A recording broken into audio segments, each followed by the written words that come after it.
உறவுகள் அனைவருக்கும் வணக்கம். செந்தமிழின் சிற்றிதழ் நூலுடைய நூல் ஆசிரியர் நான். என்னுடைய பெயர் இளம் நாவலர் சூசா டில்லிராணி. இந்த நூலை நான் எதுக்காக எழுதினேன் அப்படின்னு பார்த்தீங்கன்னா, தமிழ் மொழி பேசுறதும் சரி படிக்கிறதும் சரி படிப்படியாக குறைஞ்சிக்கிட்டே இருக்கு. தமிழ் மொழி பேசுறதும் படிக்கிறதும் குறையக்கூடாது, தமிழ் மொழி வீழ்ச்சி அடையக்கூடாதுன்றதுக்காக தான் முக்கியமாக இந்த நூலையே நான் பல நூல்கள்லேருந்து தொகுத்து எழுதியிருக்கேன்.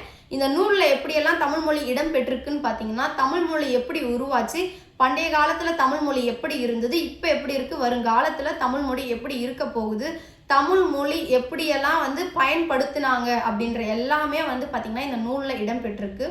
தயவு செஞ்சு இந்த நூலை வாங்கி படித்து பாருங்கள். தமிழ் மொழி பற்றி கொஞ்சம் அறிஞ்சுக்கோங்க. இந்த நூலை நான் தொகுத்து எழுத எனக்கு யாருமே உறுதுணையாக இல்லை. நான் தனி நபராக நின்று தான் இந்த நூலை எழுதியிருக்கேன். இந்த நூல் நான் படிக்க இன்னொரு காரணம்னு பார்த்தீங்கன்னா, நான் மேடைகளில் பேசி பல விருதுகளை வாங்கியிருக்கேன். இது மட்டும் இல்லாமல் நான் எழுத்தாளராகவும் இருக்கணுன்றதுக்காக தான் நான் ஒரு தனி நபராக இருந்தே நூலை எழுத தொடங்கியிருக்கேன். இந்த நூல் என்னுடைய முதல் படைப்பாகும். இந்த நூலை வாங்கி படித்து தமிழ் மொழியை பற்றியும் அறிஞ்சுக்கோங்க. இந்த நூலை வாங்கி படிக்கிற எல்லாருமே சரி, தமிழ் மொழியை அறிஞ்சது மட்டும் இல்லாமல் நீங்களும் பல நூல்களை படைக்கணும்னு சொல்லி வேண்டி கேட்டுக்கொண்டு, தமிழுக்காகவும் தமிழ் மொழிக்காகவும் நம்மளுடைய தமிழ் வளர்ச்சிக்காகவும் குரல் கொடுங்கள். தமிழ் நூல்களை வாங்கி படியுங்கள், தமிழோடு இணைந்து பயணிங்கள் என்று கூறி வாய்ப்பளித்தமைக்கு நன்றி பாராட்டி விடைபெறுகிறேன். நன்றி, வணக்கம்.